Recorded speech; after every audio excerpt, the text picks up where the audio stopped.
So here I'm going to replace the start button for Land Rover Discovery Sport, and it's a very simple process. You just take a small tip screwdriver and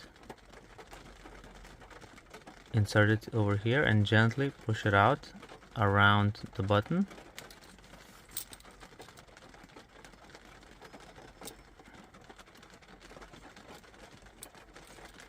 Gently move around and it comes right off. It's very simple.